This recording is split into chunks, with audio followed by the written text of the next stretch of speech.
All right, today we're gonna work on dividing some sedum to make more in the landscape. It's early spring. We've actually got the tulips just barely starting to poke up. The snow just melted from off the front yard this morning, but it's just starting to green up and it's perfect time. So why don't I show you a few steps on how to do it. All right, so here's our sedum here. Tough to see in all the mulch. But the first thing you want to do is going to be to scrape around the plant just so you can see where the border is.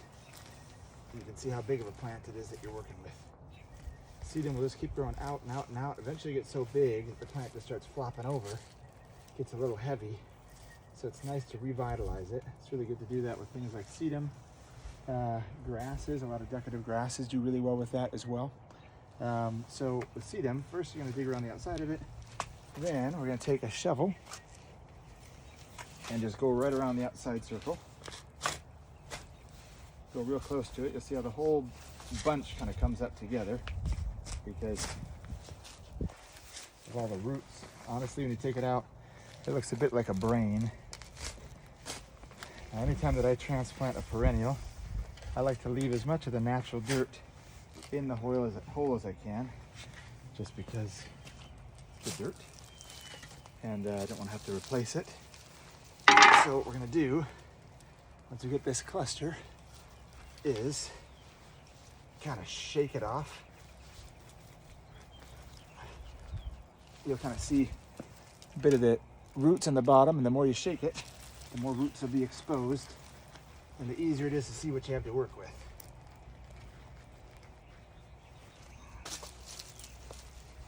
So just kind of gently scrape. It's okay if you damage a root or two. Sedum are pretty tough plants. They actually prefer the non-ideal soils. They like it to be a little dry. They like it to be a little deficient. It's a great plant to put in a lot of places where a lot of other plants don't like it. So there you go. We kept most of the dirt in there, and now here's our plant. This is what we're having to work with. And you can see all the little heads starting to come up through there. This is the perfect time because you're not going to break as much. Now what I typically will do is I'll put it on the ground and I will have it upside down, partly because it's always a little painful for me to watch any little tops break off. You're going to lose a few tops, that's okay. But you can kind of see the circle of the plant. And you're going to take your spade and go right in the middle of it and just go put a little bit of force and go right through it. And when you do that, you'll lose a few heads in the middle. That's okay. This is what it's going to look like as you split it. So that's kind of the brainy material in the middle that you're going to be cutting through. But that's okay. It's got some woody stuff in there too.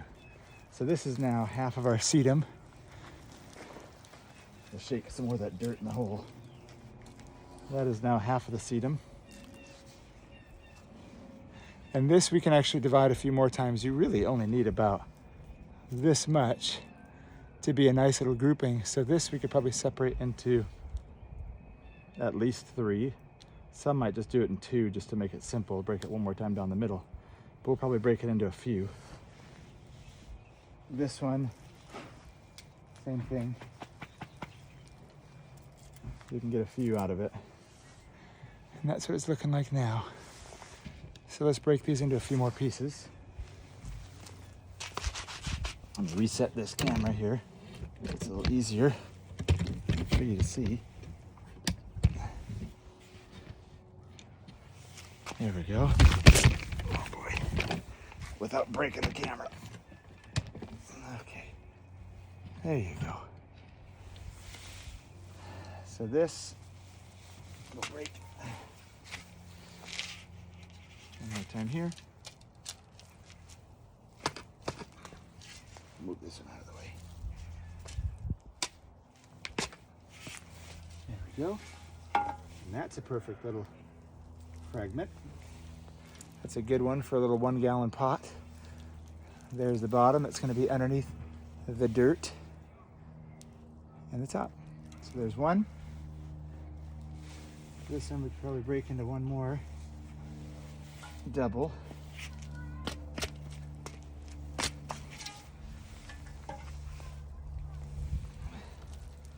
That's a good little clump, and that's a good little clump. And now out of this, we're probably gonna get about 6. We had another one, same size, we got 7 out of it.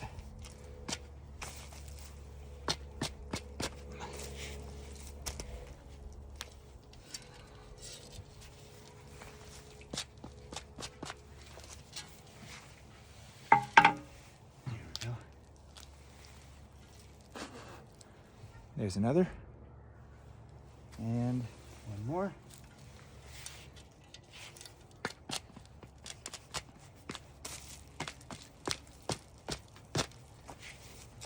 There. There's another, and another. So we've got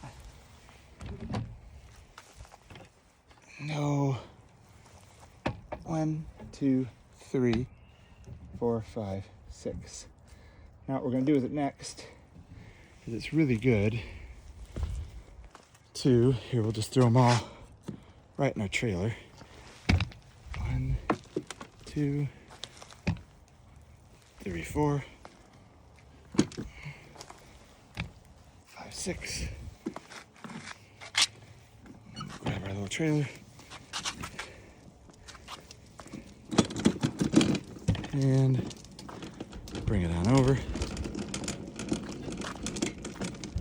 Here's some from our last group that we just did. So we'll take a little 1-gallon pot.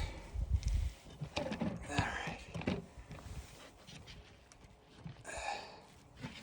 Okay, so scoop up a small amount of soil.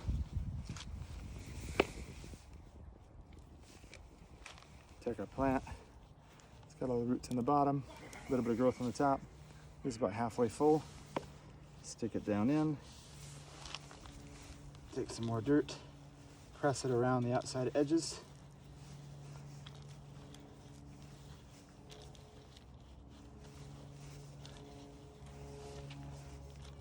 Just keep working your way around, because these roots are going to need to heal, and they will.